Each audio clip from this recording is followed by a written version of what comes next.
சிவம் மருத்துவமனை ஆரோக்கியமே வரம் 95% பார்த்தீங்கன்னா 8:30 மணிக்கு முழிக்கிறாங்க. முழிச்சதுமே டக்கு டக்குன்னு ப்ரஷ் பண்ணுறாங்க, கிளம்புறாங்க, வேலைக்கு போகிறாங்க. ஒரு நாளைக்கு 24 ஹவர்ஸ் இருக்கு. என்னோட உடம்பு நல்லா இருக்கணுன்றதுக்காக எத்தனை மணி நேரம் நீங்கள் ஸ்பெண்ட் பண்ணுவீங்க? ஒரு ரீல்ஸ் பார்க்கறதுக்கு கொடுக்குற இம்பார்ட்டன்ஸ் கூட உடம்பு பார்க்கறது இல்லை. பேட் பிரெத் அப்படிங்கிறது இஷ்யூவாக இருக்குது. பேட் பிரெத் வருது அப்படின்னா எல்லாருமே ஒரு சூயிங்கம் போடுறோம், இல்லை ஒரு மவுத் ஸ்ப்ரே அடிக்கிறோம், இதை தான் பண்ணுறோம். யாருக்கெல்லாம் வயிறு சம்மந்தப்பட்ட பாதிப்புகள் இருக்கோ அவங்களுக்கு தான் பேட் பிரெத் இருக்கும். அப்போ நீங்கள் ஸ்ப்ரே அடிப்பீங்களா, வயிறு பிரச்சனை சரி பண்ணுவீங்களா? ரெகுலராக 2 ஏலக்காய், ஒரு 5 புதினா இலை, 2 வாயில் போட்டு மென்னும் போதும் பேட் பிரெத் கண்ட்ரோல் ஆகும். ஆனால் மலச்சிக்கல் சரி பண்ணணும்.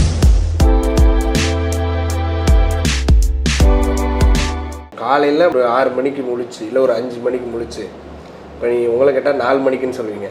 4 மணிக்கு முழிச்சு நம்ம என்னென்னு பிளான் பண்ணி ஒர்க் அவுட் பண்ணி அதுக்கப்புறம் என்னென்ன விஷயங்கள்லாம் பண்ணி அப்புறம் நம்ம டே ஸ்டார்ட் பண்ணுறதுங்கிறது ஒரு குரூப் இருக்காங்க.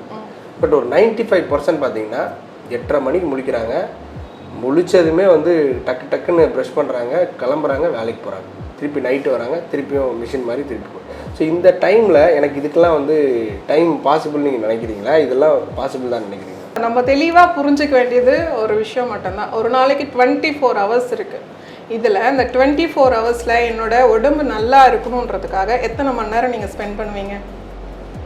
எவ்வளோ நேரம் ஸ்பெண்ட் பண்ணுறீங்க? என்ன விட்டுருங்க. பட் பொதுவாக பார்த்தீங்கன்னா எல்லாருமே பார்த்தீங்கன்னா நான் ஒரு ரீல்ஸ் பார்க்கறதுக்கு கொடுக்குற இம்பார்ட்டன்ஸ் கூட உடம்பு பார்க்கறது இல்லை. அதான் புரிஞ்சுதா? அப்போது இந்த 24 மணி நேரத்தில் என் உடம்பு நல்லா இருக்கணுன்றதுக்காக ஒரு நிமிஷம் கூட நான் செலவு பண்ணுறதில்ல. என்னோட மைண்ட் ஹாப்பியாக இருக்கா, நான் மற்றவங்களோட ஃப்ரெண்ட்ஸோட ஜாலியாக இருக்கணுமா, இதுக்கு உண்டாகிற ஸ்பெண்ட் பண்ணுற டைம் கூட என்னோட ஹெல்த்துக்கு ஸ்பெண்ட் பண்ணுறதில்ல. நாளைக்கு நான் என்னோட உயிர் இருக்காது அப்படின்னா நான் ஒரு விஷயம் இதை நீங்கள் ஃபாலோ பண்ணிங்கன்னா சரியாயிடும்னா ஃபாலோ பண்ணுவீங்க தானே? ஃபாலோ பண்ணுவீங்களா இல்லை விட்டுருவீங்களா? அப்போது இதை தான் நம்ம அடிப்படையில் சொல்கிறோம். ஆரம்பத்துலேருந்தே இதை ஃபாலோ பண்ணுங்கள். சின்ன சின்ன விஷயங்கள், என்னோட ஹெல்த்து நல்லா இருந்தால் தானே நான் நான் அமெரிக்கா போகணும், ஒரு ஃப்ளைட்டில் போகணும் அப்படின்னா அந்த ஒரு சந்தோஷத்தை கூட என்னோட உடம்பு நல்லா இருந்தால் தானே நான் செய்ய முடியும். இல்லை எனக்கு ஒரு பிபி வந்துச்சு, ஒரு ஹார்ட் அட்டாக் பேஷண்ட்டு, இப்போ நான் ஒரு ஃப்ளைட்டில் போகணுன்னா முடியுமா? ஒரு பயம் இல்லாமல் போக முடியுமா? எது ஒன்றுமே உங்கள் உடல் ஆரோக்கியம் நல்லா இருந்தால் தான் சின்ன சின்ன சந்தோஷத்தை கூட நீங்கள் அனுபவிக்க முடியும். அப்போ ஆரோக்கியம் இல்லைன்னா டஃப் தானே? உடம்பானது நம்ம சொல்கிற ஒவ்வொரு விஷயத்தும் கேட்கணும். இன்றைக்கி நான் 8 o'clock இவங்களை மீட் பண்ணணும், இன்றைக்கி இவ்வளோ வேலைகள் செய்யணும், இன்றைக்கி நான் ஃப்ரெண்ட்ஸோட ஃபிலிமுக்கு போகணும், எல்லாமே செய்யும். ஆனால் நம்ம என்றைக்கு உடம்புக்கு முக்கியத்துவம் கொடுக்காம விடுறோமோ அன்னைக்கு கண்டிப்பாக வியாதிகள் வரும். அப்போ அந்த வியாதிகள் என்ன சொல்லுதோ அதை தான் நம்ம செஞ்சாகணும். அதுதான் ரூல்ஸ் இல்லையா?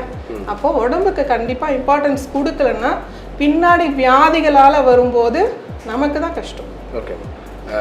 இப்போ இன்னொரு விஷயம் என்னென்னா, when it comes to teeth, நமக்கு பேட் பிரெத் அப்படிங்கிறது இஷ்யூவாக இருக்குது. சில பேர் என்ன சொல்லுவாங்க, வெள்ளரிக்காய் சாப்பிடுங்க, இது சாப்பிடுங்க, அது சாப்பிடுங்கன்றாங்க. பட் அதோடைய லாஜிக் பார்த்தீங்கன்னா வேற ஒன்றா நம்ம பார்க்க முடியுது. ஸோ உங்களுடைய பாயிண்ட் என்ன? ஸோ பேட் பிரெத் வருது அப்படின்னா எல்லாருமே ஒரு சூயிங்கம் போடுறோம், இல்லை ஒரு மவுத் ஸ்ப்ரே அடிக்கிறோம், இதை தான் பண்ணுறோம். பேட் பிரெத் எதனால் வருதுன்ற ஒரு விஷயத்த சரி பண்ணணும் இல்லையா? நிறைய பேருக்கு பிரதானமாக இருக்கிற ஒரு பிரச்சனை கான்ஸ்டிபேஷன். யாருக்கெல்லாம் கான்ஸ்டிபேஷன் இல்லைன்றதுங்களே கிடையாது. இப்போலாம் டெய்லி 2 வேளை ஃப்ரீ மோஷன் இருக்கிறதே கிடையாது இல்லையா? அப்போது கான்ஸ்டிபேஷன் இருக்கும்போது நம்ம அங்கே பசி செரிமானம் கரெக்டாக இருக்காது. யாருக்கெல்லாம் வயிறு சம்மந்தப்பட்ட பாதிப்புகள் இருக்கோ அவங்களுக்கு தான் பேட் பிரெத் இருக்கும். அப்போ நீங்கள் ஸ்ப்ரே அடிப்பீங்களா, வயிறு பிரச்சனை சரி பண்ணுவீங்களா? அது சரி பண்ணால் தான் சொல்யூஷன். அப்போது வயிறு சம்மந்தப்பட்ட பாதிப்பை சரி பண்ணணும். வயிறு சம்மந்தப்பட்ட பாதிப்புனா என்ன? மலச்சிக்கல் இல்லாமல் பார்த்துக்கணும். நம்ம சாப்பிட்ற சாப்பாடு டைஜஷன் ஒழுங்காக நடக்குதா அப்படின்ற ஒரு விஷயத்த பார்க்கணும். இதை ரெண்டும் சரி பண்ணாலொழிய உங்களுக்கு பேட் பிரெத்தை சரி பண்ணவே முடியாது. இது நான் ஃபாலோ பண்ணுறேன், இனிமேல் ஃபாலோ பண்ணுறேன் அப்படின்னா கண்டிப்பாக க்யூர் ஆகிறதுக்கு நிறைய வாய்ப்பு உண்டு. ஸோ நீங்கள் இதுக்கெல்லாம் சூயிங்கமோ மவுத் ஸ்ப்ரேவோ அந்த மாதிரி போடாமல் ரெகுலராக 2 ஏலக்காய், ஒரு 5 புதினா இலை, 2 வாயில் போட்டு மென்னும் போதும் பேட் பிரெத் கண்ட்ரோல் ஆகும். ஆனால் மலச்சிக்கல் சரி பண்ணணும். அது எப்படி மேம் சரி பண்ணுறது? அண்ட் அது எதனால் அது கிரியேட் ஆகும்? மலச்சிக்கல் இப்போ பொதுவாக சின்ன பசங்கள்லேருந்து பெரியவங்க வரைக்கும் எல்லாருக்குமே கான்ஸ்டிபேஷன் இருக்குது. ஏன்னா எல்லாருமே என்ன பண்ணுறாங்கன்னா டைமுக்கு டைம் சாப்பிட்றாங்க, அது இல்லாமல் நேரம் தவறியும் சாப்பிட்றாங்க. அப்போ ஒரு நாளைக்கு 2 வேளை ஃப்ரீ மோஷன்னா யாருமே இல்லை.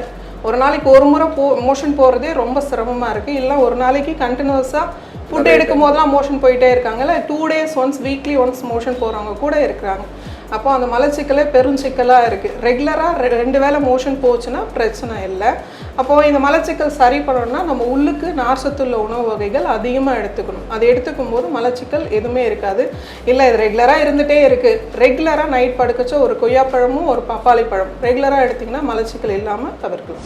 இந்த டீத் வந்து பார்த்தீங்கன்னா மஞ்சளாக இருக்கிறது, அந்த ஆடில் வர மாதிரி ஒயிட்டாக இருக்கணும் அப்படின்ற மாதிரி விருப்பப்பட்டு என்ன பண்ணுறாங்கன்னா நிறைய க்ரீம்ஸ். பல் துலக்கலனாலும் உங்களுக்கு அந்த மாதிரி கலர் சேஞ்சஸ் ஆகிறதுக்கு நிறைய வாய்ப்புகள் உண்டு. சிலர் வந்து என்ன பண்ணுவாங்க, அவசர அவசரமாக பண்ணுவாங்க, ஏதோ ப்ரஷ்ஷை வாயில் வைப்பாங்க, முடிஞ்சு போச்சு ப்ரஷ் பண்ணிட்டு வாய் கொப்பளிச்சுட்டு போவாங்க. அந்த காலத்துலாம் பார்த்தீங்கன்னா வேப்பங்குச்சியில் பல் விளக்குறோம். காலையில் எழுந்த உடனே உள்ளுக்கு கசப்பு சுவை கொடுக்கும். கசப்பு சுவை உள்ளுக்கு போகும்போது அப்போதான் பசி உணர்வு நல்லா இருக்கும். நம்ம சாப்பிட்ற சாப்பாடு எல்லாம் செரிமானமாகும். எது நல்லதோ அதை நோக்கி தான் நம்ம போகணும். வேப்பங்குச்சியில் ஃபாரினர்ஸ் யூஸ் பண்ணிட்டு இருக்காங்க. நம்ம இருக்கிறவங்க வந்து அதெல்லாம் மறந்துட்டு பேஸ்ட்டுக்கு மாறிட்டோம். நிறைய பேர் நாங்கள் பல்பொடி கொடுத்தேன்னா அதை ரெகுலராக யூஸ் பண்ணுறாங்கன்னா பெரியவங்க புரிஞ்சுக்கிறாங்க, வயசானவங்க யூஸ் பண்ணுறாங்க. சின்ன குழந்தைக்கு போய் நான் பல்பொடி யூஸ் பண்ணேன்னா அதை வந்து சரியாக ஃபாலோ பண்ண மாட்டேன்றாங்க. ஸோ நம்மளோட மருத்துவத்திலையும் சித்த மருத்துவத்திலையுமே பேஸ்ட் உண்டு.